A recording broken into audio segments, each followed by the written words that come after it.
தமிழக வெற்றிக் கழகம் சார்பாக 2ஆம் கட்ட கல்வி விருது வழங்கும் விழா இன்று சென்னை திருவான்மியூரில் நடைபெறுகிறது. இந்த நிகழ்ச்சியில் பங்கேற்க விஜய் வருகை தந்திருக்கிறார். தமிழகத்தில் 10 மற்றும் 12ஆம் வகுப்பு பொதுத் தேர்வில் தொகுதி வாரியாக முதல் 3 இடங்கள் பெற்று தேர்ச்சியடைந்த மாணவர்களை நேரில் சந்தித்து வாழ்த்துகளையும் உதவிகளையும் நடிகர் விஜய் வழங்கி வருகிறார். கடந்த 2023ஆம் ஆண்டு இதேபோல மாணவர்களை அவர் சந்தித்திருந்தது பேசுபொருளாகியிருந்தது. இதனைத் தொடர்ந்து அவர் தமிழக வெற்றிக் கழகம் எனும் அரசியல் கட்சியையும் தொடங்கியிருந்தார். இந்நிலையில் 2வது ஆண்டாக இந்த முறையும் மாணவர்களை விஜய் நேரில் சந்தித்து வாழ்த்து தெரிவித்து வருகிறார். கடந்த முறையைப் போல அல்லாமல் இந்த முறை 2 வெவ்வேறு நாட்களாக மாணவர்களை விஜய் சந்திக்கிறார். அந்த வகையில் முதல் சந்திப்பு கடந்த 28ஆம் சென்னை திருவான்மியூரில் நடைபெற்றது.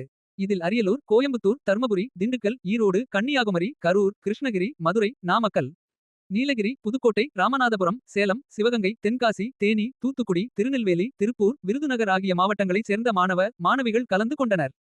இந்நிலையில் 2வது கட்ட விருது வழங்கும் விழா இன்று நடைபெறுகிறது.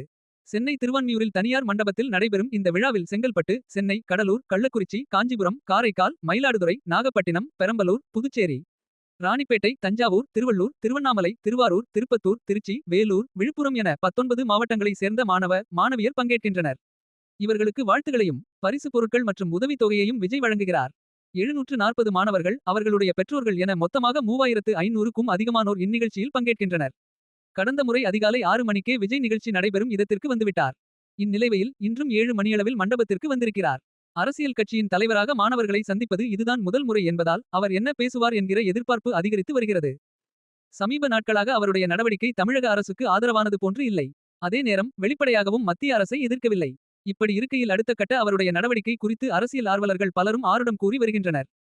மேலும் இது போன்ற தகவல்களுக்கு நமது சேனலை சப்ஸ்கிரைப் செய்யவும்.